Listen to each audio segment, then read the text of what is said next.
नमस्कार. आजच्या या सविस्तर विश्लेषणामध्ये आपण एका अत्यंत जिव्हाळ्याच्या विषयावर चर्चा करणार आहोत. मराठवाडा, विदर्भ आणि खानदेश यांसारख्या भागांमध्ये हळद, केळी आणि कापूस यांसारख्या नगदी पिकांचं भरघोस उत्पादन घेण्यासाठी शेणखत अगदी मस्ट असतं, हे तर सर्वांनाच माहीत आहे. पण खरी अडचण कुठे येते?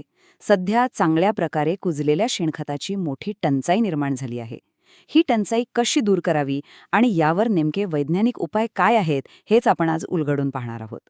आता साहजिकच एक प्रश्न निर्माण होतो. शेणखताची टंचाई भरून काढण्यासाठी अनेकदा जे कच्चे किंवा ओले शेणखत वापरले जाते ते पिकांना खरोखर फायदेशीर ठरत आहे की त्यांच्या उत्पन्नावर नकळतपणे घाला घालत आहे? ही केवळ एखादी वरवरची शंका नाहीये, तर यामागे जमिनीच्या आरोग्यावर थेट परिणाम करणारे एक फार मोठं वैज्ञानिक सत्य दडवलेलं आहे. बऱ्याचदा काय होतं, कच्चे शेणखत आणि 100% कुजलेले खत हे दोन्ही प्रकार दिसायला अगदी सारखेच वाटू शकतात, पण लक्षात घ्या, त्यांच्या गुणधर्मांमध्ये आणि होणाऱ्या परिणामांमध्ये अक्षरशः जमीन अस्मानाचा फरक आहे. सुरक्षेच्या आणि सुपीकतेच्या दृष्टिकोनातून हीच एक तुलना शेत जमिनीचं संपूर्ण भविष्य ठरू शकते. तर सुरुवात करूया पहिल्या भागापासून. कच्च्या शेणखताचे नेमके छुपे धोके काय आहेत? हा संपूर्ण विनाशकारी प्रवास कसा सुरू होतो हे समजून घेणं खूप महत्त्वाचं आहे. जमिनीत जेव्हा कच्चे शेणखत मिसळले जाते तेव्हा सर्वात आधी प्रचंड उष्णता निर्माण होते आणि ही उष्णता इतकी भयानक असते की ती पिकांसाठी उपयुक्त असणाऱ्या सूक्ष्म जीवाणूंना थेट जाळूनच टाकते. आता उपयुक्त जीवाणूच नष्ट झाल्यामुळे होतं काय, तर हानिकारक बुरशी आणि निरुपयोगी तण वाढीस लागण्यासाठी अत्यंत पोषक वातावरण तयार होतं.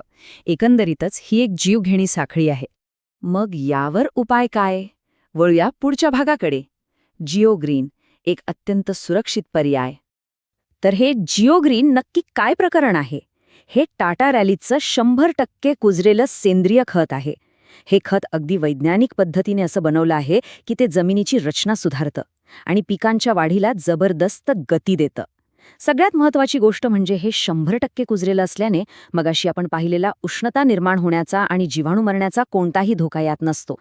पिकांसाठी हे पूर्णपणे म्हणजे अगदी 100% सुरक्षित आहे. या सेंद्रिय खताचे मुख्य फायदे काय आहेत ते आता आपण एका दृष्टिक्षेपात पाहूया. जिओग्रीनची खरी ताकद त्याच्या अनेक फायद्यांमध्ये दडलेली आहे. यात मुबलक प्रमाणात सेंद्रिय कर्ब आणि NPK उपलब्ध असतंच, पण त्यासोबतच हे जमिनीचा pH समतोल राखतं. यामुळे होतं काय, तर जमिनीची जलधारण क्षमता म्हणजे पाणी धरून ठेवण्याची ताकद मोठ्या प्रमाणावर वाढते. विशेष म्हणजे हे रासायनिक खतांची कार्यक्षमता देखील दुप्पट करतं आणि सर्वात मोठा दिलासा म्हणजे हे 100% तण आणि बुरशीमुक्त असतं. इथे सेंद्रिय कर्ब आणि NPK म्हणजेच नत्र, स्फुरद आणि पालाश यांच्या महत्त्वावर थोडा विशेष भर देणं गरजेचं आहे. जमिनीची दीर्घकालीन आणि शाश्वत सुपीकता टिकवून ठेवायची असेल तर जमिनीत हे घटक विपुल प्रमाणात असणं अत्यंत आवश्यक आहे. या घटकांमुळे जमिनीचा पोत सुधारतो आणि ती भविष्यातील प्रत्येक पिकासाठी आतून अधिक मजबूत बनत जाते. पुढचा अत्यंत व्यावहारिक आणि महत्त्वाचा मुद्दा, पिकांनुसार जिओग्रीनच्या वापराचे अचूक प्रमाण. हे सगळं वैज्ञानिक ज्ञान प्रत्यक्षात कसं आणायचं? बघा, अधिकाधिक उत्पन्न मिळवण्यासाठी प्रत्येक पिकाला एका विशिष्ट आणि अचूक प्रमाणाची गरज असते. हळदीच्या पिकाचा विचार केला तर एका एकरात 8 ते 10 बॅगा वापरण्याची शिफारस केली जाते. केळीसाठी हेच प्रमाण प्रति एकर 12 ते 15 बॅगा इतकं आवश्यक आहे.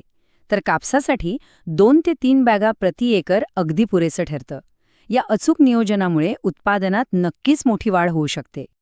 आता हे सगळं पाहिल्यानंतर हे खत नक्की कुठे मिळेल हा विचार आला असेल, तर जाणून घेऊया संपर्क आणि उपलब्धतेबद्दल.